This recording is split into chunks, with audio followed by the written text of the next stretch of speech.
Greetings, boys and girls. I found my tripod. I can't tell you how pleased I am with that, because in my car, you get what this picture is, which is about the right distance, so I can flop around with my hands and all the rest of that stuff. I'm going to try and keep a proper volume so that when you guys play it back, you won't have to strain to hear it. This is not professional equipment, but I'll tell you, it's pretty wonderful. You know, which is when you see what I'm doing with what's a phone, what kids just think of as a regular phone instead of a great gift from God. Perspective. It's all about perspective, isn't it? If you start seeing it all as a great gift from God, even your times of trouble and sorrow, life becomes a pretty wonderful thing. Just, you have to deal with what you have to deal with. That's just a given. Well, what I want to try to do is open your heart to other things that will enrich you. So right now, you're right on the verge of insanity, and you're holding all the nonsense in your life in one corner and all the skills that you have in the other corner. And resources, obviously, skills and resources are a joined thing. Without the marriage of the two, it's hard to accomplish anything really, really great. Not that it can't be done, but it takes extraordinary lengths. So, what we got to do then is say, all right, of all of that stuff, what can we affect? Some of it's out of our hands. You know, all the stuff that's in the past is gone. You should never even give it any mind. I have virtually no past me. My consciousness goes right to here now. Why would you go back? Good question, isn't it? If your past causes you so much pain, why would you keep going back to the past? Well, it's because your mind wants to go there, obviously. Man, we were talking about shit skills. You have no discipline over your mind because you don't understand how it works. They got you thinking it's all mumbo jumbo and God doing stuff, and all that's true, but it only works because human beings apply the gifts that they've been given from God. Perception, the ability to act, great dexterity in order to implement things. You know, if you were trying to design a nearly perfect being, a creature, we've got to come close. Not that we're the only ones. Do you understand that perfection is an absolute state, but almost impossible, if not impossible, to capture in its completion? So completion then should not be a consideration in your efforts. Strive for perfection, and you'll get so, assuming you put in the effort, you'll eventually get so good at it that no one will know you missed a little bit. You know, if you watch the Nadia Comaneci, I think she's a Romanian girl, and if I'm wrong, Nadia, forgive me, but she electrified the world, you know, when she did that little gymnastic routine that she did. I don't know, it's like 3 minutes, an unbelievably short period of time, considering the impact that it had on the world. But if you watch it, right when she landed, her little twitter in the feet, and the judges could not deduct it, because the other thing was flawless. I don't know if you've never seen it, but you should be able to go right on the internet and find it. It was just a beautiful thing to watch. All that energy. She was just a wisp of a girl. All those stats of how big she was are available. Don't matter. But I had the privilege of watching it on one of the great gifts from God, which is television. It's also a curse. You know, some of you live in front of it. That's not what it was designed for. To the best of your ability, turn your TV off for a while and do stuff. So you say, well, I'm watching television, so you kind of have it in your mind that you're actually doing something. No, you're not. You're just sitting there and absorbing. Is there anything wrong with that? Not at all. Is it productive? Not at all. Is it helpful to anyone else? Not at all. So what I'm saying is, what if you just started talking to people? You know, ask them, hey, do you know who this BHAGWAN guy is? And he's an American guru. You know, we've had a few. Ken Kais was an American guru, but he was a beat-up old man in a wheelchair, quadriplegic by the gift of polio. And macho guys don't look to guys like that for guidance, even though they'll take it from them. They need somebody who can look them in the eye and say, I understand what you're going through. I appreciate it. Maybe I was even instrumental in the implementation of your honing a lifetime before, or 2 lifetimes, or 7 lifetimes. Some of us have been together so many times, it's ridiculous. And when you hear me talk, you'll remember. So this is, the game is to get it out there. And what I'm trying to facilitate is an awakening of the common consciousness. So we're going to bounce. Remember I told you I bounce and try and pull things together? We're going to talk a little bit about auras. Why would you want to be able to see auras? Because that enables you to pick out the like-minded people in the group that you're interfacing with. And this is from a spiritual standpoint, in the sense that if you're seeing this light and you're able, excuse me, I got something on the tip of my tongue, and you're, yeah, it broke my whole train of thought. I'm sorry, guys. This is crude, but you can't go back, so we're going to have to just live with this thing. It's gone. Gone. That's the way it is. No pass. It's a flow. And it's okay if you miss a part, because you'll come back and pick it up. But what we're saying with is how we bounce from one concept to the other. So one is auras. How do you see them? And do you begin to realize that once you see them, they might be a divine language that's designed to help you move crisply through your journey toward enlightenment. The whole thing is here just for you. None of us matter. Only you matter. I was born in 1942. I've lived 76 plus years just to be here to help your ass. The rest of the guys just fill in the grand illusion. You got to understand this, guys. None of it's real, but it has a real component. That's the flesh and blood part of it. One of the great masters, contemporary masters that I've had the privilege to interface with was a gentleman called Chuck Anderson. And Mr. Anderson, what a house he was. He ultimately had a little ashram and training center somewhere in Wisconsin. My brother was there for a while. I never went. But I enjoyed Chuck. Chuck was an unbelievably powerful force, and let me tell you. So when I first came out as this baby Buddha, when I was, I think, 42 years old when I became aware, and I used to wear this big exploding heart on my chest, and I'm going back to that, believe it or not. I want them to know who the Buddha is so they don't have to strain their eyes in the crowd and just kind of stick up. But most likely their soul would have found me already, because the energy I radiate is easily perceived by any soul that's looking, and since all souls are looking, it kind of puts me in good stead.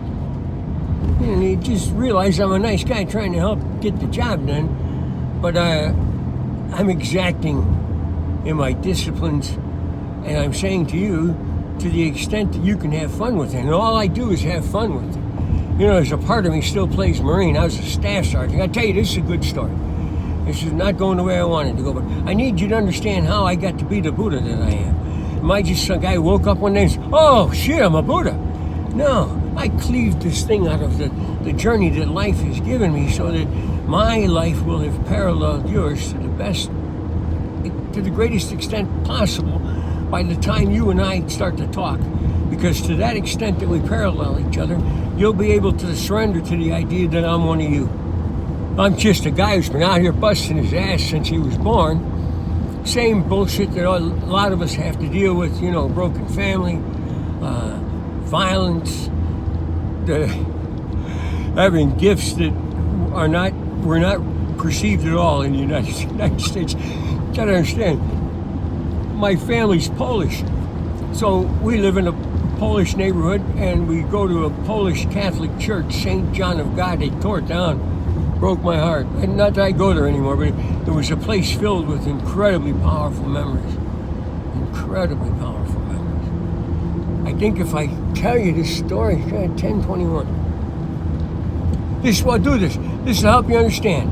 I was 10 years old. St. John of God's a big church, cathedral size.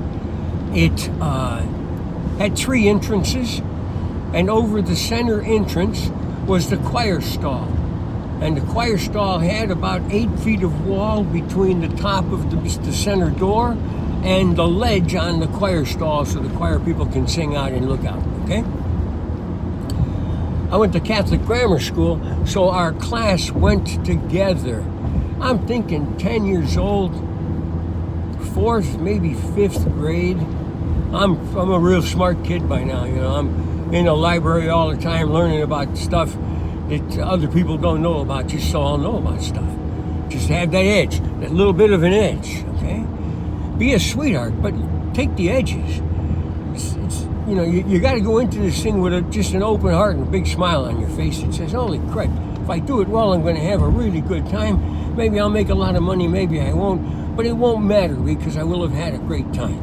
You know, some of you guys out there, you've made gazillions of dollars and your life sucks so fucking bad you can't believe it. All your friends are trying to steal your money. Nobody understands what you need. You lost touch with your children decades ago. Jesus Christ, no wonder you're neurotic. You should come and play with me. You know, look, I'm an old guy who doesn't have a pot to piss in. I made that clear at the beginning. I'm still working. I'm selling carpets and flooring for Empire Today. If you want some good carpet and flooring, go to Empire Today. We're in 96 cities. But do me a favor. You tell the salesperson that you want it put on his notes, on his contract, that BHAGWAN said that you should call them. Because those guys, if we do this right, and you'll give Empire some business, you'll be tickled pink with the results that you get because there is nobody else that does it like they do. They'll realize that that's because me, ex-employee, now mystic out on the road trying to figure out how to survive, is making it happen. Maybe they'll understand that they should be sending me a thank you. You know, a stipend that maybe will help me stay on, because I'm supposed to be doing this all the time, but I don't have any money. You don't need to hear the horror stories that precipitated us not having money when we're at this age. But we went through a recession that we were in the middle of, and it just wiped us out. And beside that, there's been a lot of personal stuff, injuries, and just nonsense. But here we are, you know, still tough as nails. Not as fast. I'm not as fast as I used to be, but I'm more refined, so the speed is not important. You know, this goes into martial arts things, but also in life, you know. I'm out carrying samples into people's homes. I'm doing kata. Discipline, discipline, discipline. Make it a game. Play with it. Test yourself. God, I'm not going to get this thing. I only got 2 minutes, a minute and a half left. See, I bounce around too much. I bounce around too much. Okay. I'm going to retell the story in another tape. Be with this. It's all tied together. The ability to see auras facilitates the potential of you perhaps encountering a soulmate. BHAGWAN says you have lived forever. You've made thousands of soulmates. All these people say, oh, I'm waiting for my soulmate. Open your eyes. They're coming out of the cracks in the wall. A lot of you are stuck with this illusion that you only have one and only one can do it. If you don't find that one, your life is going to suck. No, my friends, any one of them will do the job for you. They're just a link to the continuity that you are. You're trying to establish your continuity so you can believe for yourself that it's entirely possible that you are the enlightened divine master that God intended to save the world, and I'm just here to kick you in the ass to get you going so you can take the job off of my back because I'm an old guy and I'm tired. Now, if that doesn't happen, well, then it'll be okay if you decide to help me do my job. So I only have one job, save the world. How the hell do you do that? I mean, the money would help. You know, we're going to figure all these things out because I've just been around for a little while, and I've decided that I absolutely have to be doing it full time. So today I'm going to stop at the bank and figure some way out there. What do I have? I have that minute. No, I don't. I'm going to stop. It'll just be babbling. I'm going to continue this in another tape. Okay? Oh, no, I can do it in 2 pieces. That's right. If I keep it in 30 minutes, I can do it in 2 pieces. Because we're right at a point. The ability to see auras is simply a recognition means. You're looking for people who are close to the center because they can move you the fastest along your way. If you operate in the middle, some of you understand standard deviation, some of you don't. So I'm going to try and give you an example of what this characterization that I'm going to use the illustration from is. And if you want to know more about it, ask anybody who understands math. Most people understand at least the concept of a bell curve, and the bell curve being representative of all possibilities that exist with any particular parameter. And there's a mean, which is the center, no movement in the center. Okay, it's a static point. And then it goes out, forms the curve, and eventually trails out to where it becomes flat. And mathematically, that is identified as infinity, and infinity and God are the same thing. Except it doesn't sound cool when you say, last night I gave my soul to infinity. God sounds got a better ring, more traditional ring to it. But anyhow, at any discipline, the nastiest criminal in the world, that man or woman is a master. They're an enlightened master teacher. They know it's their job. Because you see this, the criminal elements, all the people who prey on you, understand that the time is getting to the point to where, because of these communications that we have, that nobody's going to tolerate it anymore. So, what I'm saying to all you guys, look, retire. Set up some legitimate buildings. Become businesses. Become pillars of the community, so that you can diffuse the tension on the street. The more it's diffused, the closer we come to finding a solution to the problems that plague us, that have plagued us since forever. So here's something that you got to keep in mind. All the systems in place... In a half mile, turn right. The world's still screwed up. But the encouraging point is so many of them are pointed in the right direction that if they could just cohesive, just come together a little bit and start allocating tasks, we could fix all. Remember, what I started saying in the beginning was that if we fix the problems, turn right onto US 34 West, and eventually just gobble up all the problems. They dissolve in the face of the dissolution of the base upon which they are built. Big chaos is based. Continue on US 34 West for 9 miles. Big chaos stirs it up. Okay. So now back to I do bounce. Back to auras and lifetimes. Soulmates. Some of you have found a soulmate. It happens all the time. You know in the instant that you've known each other forever. The words you use, the touch of your hand, the tonal qualities of your voice. Be with this, for the guy who you're reminding, you say it's a woman in a man relationship. What you're remembering, that being, when you see this current person in the now, that's the look that they had. You imposed the two. Either it was, or you just impose it, because that completes the cycle. That person is that person, and you get a link that says, "Oh, Christ, it's been forever." Holy Christ. And imagine the fact that there's thousands of them out there.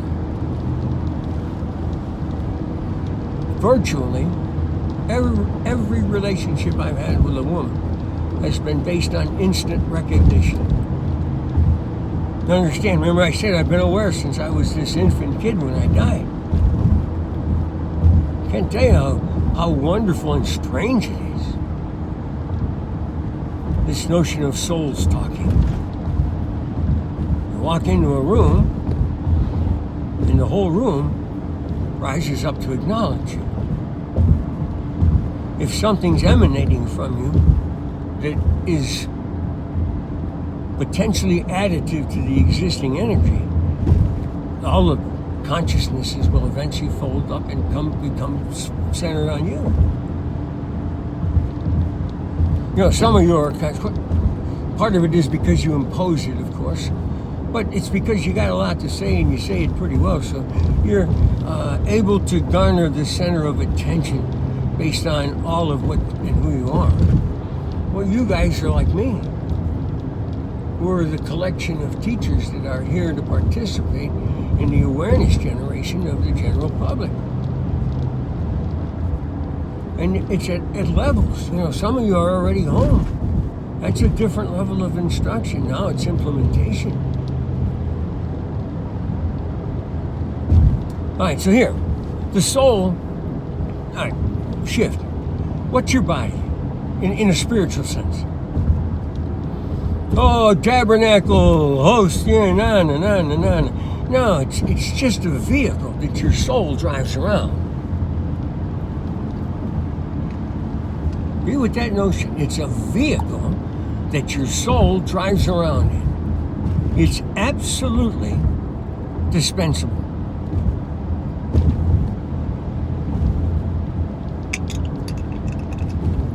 Fearless or near fearless men and women understand that, and it permeates their activities. They know that if they die, their consciousness will continue, and that if they die what's known as a good death, because there is such a thing, sometimes it's not possible to avoid death, well then you might as well do it well. I call it with style. We're going to see, my turn will come, your turn will come. How well do you do it? How much of a journey does God give you, I'm rooting for go to bed with a smile on my face and not wake up. But, I remember the fantasy of all young men is to die while you're being made love to by a ravenous young woman, you, of course, being an old, withered guy dying. But whatever way it comes, when your time comes, that's why. But, a lot of you have got experiences where someone was hanging on, and Christ, you knew they wanted to die, but they didn't. And then finally, one day, it occurred that there was nobody in the room with them. And then they left. People want to die in privacy. Because at the end, it's all there is them and God. It's all there ever was. It's all there ever was in the beginning. And that's all there ever will be, is them and God. And when you start coming to these kind of understandings, you start gaining a level of power and effectiveness that you never had before. And everybody seeks like-minded people, okay? How do you find like-minded people? Well, if you're playing at a high enough level, just by looking around, because you'll see the light. Even if some people are so close, got no sense of mystical energies at all. They believe in whatever it is they believe in. They're doing such a perfect job of it that they're functionally one with God. The only thing that's left is for them to open themselves to where all that's God can come in. See, if whatever you believe, it's a constraint, because it's all that you allow into your perception as the possibilities of fruition of your belief. And what I'm saying is that you take all the beliefs and take all the differentiation between them and multiply it by 100x to the 54th, and maybe you'll start approaching what's available out there. And then you'll realize that the only place that can manifest itself is right here. I mean, no one ever has an idea. You ever notice there's no garbage trucks in heaven? I mean, the pictures that people have, the streets are gold, all these people walking around smiling. Who's running the sanitation department? Who's providing the food? Where's the livestock? Now, granted, God could make all those things, but wouldn't it get bland? one of the things I like about my life here on planet Earth is that while I can eat meat, I can also grieve for the animal that's given me that meat.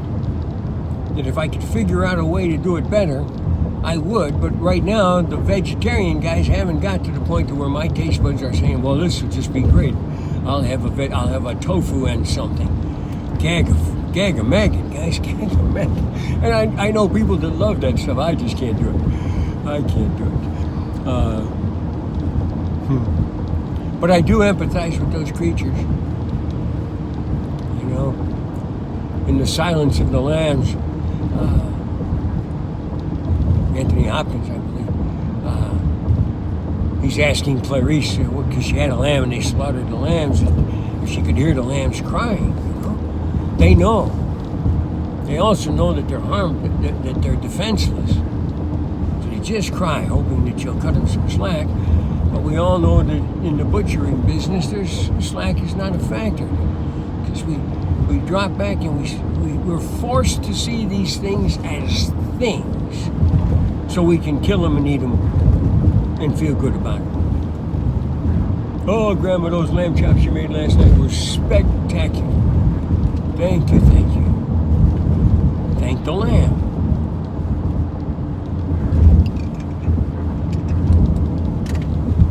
And that wouldn't be In a half mile, turn right. North 45th Road. You can't just have gazillions of livestock and then stop having any livestock. It would upset the entire equilibrium of the planet. Probably be helpful, but disruptive at the least, because jobs are always screwed with. The problem of fixing things is all the problems. Turn right onto North 45th Road, East Union Street. Jobs. I want to go back to this thing, because I'm about getting to where I got to be going to. Continue on North 45th Road for 3/4 of a mile. 3/4 of a mile. I might just pull over here and finish this little bit. What do I have here? 3 minutes here. Okay, so what I want to say to you is this. As you become more comfortable with the notion of orange, you'll surrender to it. And you'll start seeing people I'll call it in their true glory. There's some stupid commercial on television, and some guy is using a bada boom, bada boop, and in one of the commercials, one of the segments is they're trying to create an advertising ploy that would cause people to glow. And the guy said, who glows? Bada boom, bada bip, or some crap. People who are close to the center glow. They radiate so much energy that only those who really staunchly fight it mentally don't see it. Children see it, animals see it, other people close to the center see it. And more and more, as we help each other see it, we become closer. We start to pull ourselves together. So now here, let's say you find somebody who's an aura, who's a soulmate, and you guys just are locked into each other. It's sucked in, so you can feel all that energy. See, you know, I taught you meditation of 1,000 faces, so you look at the third eye. Well, you can do that on somebody else's face too. So sit with your soulmate and focus on their third eye. Stop the moving of the eyes, bang, bang, bang, bang. And if you're lucky, boom, boom, boom. And you'll find the face that they wore when you guys were together the last time. Whoa. I can't tell you how powerful that is, because it instantly says, holy shit, I really have been forever. Holy shit, I really have been forever. And God's loved me all along the way. If there was such a thing as hell, you'd have stopped off somewhere along the road, because some of you aren't perfect. I know I'm not. And that's why you got to let go of those notions that there's death out there, that God is a vengeful thing because he's just a sweetheart trying to get you home. Part of the reason I'm here, get you to lighten up, see more love in the air. We'll continue this. I love you guys. And this was a good idea because I managed to keep the thought. It got a little bit disarrayed, but it's there. We're going to do wonderful things. I got so much stuff for you. I'm really glad I found my tripod. Have a great day. I love you.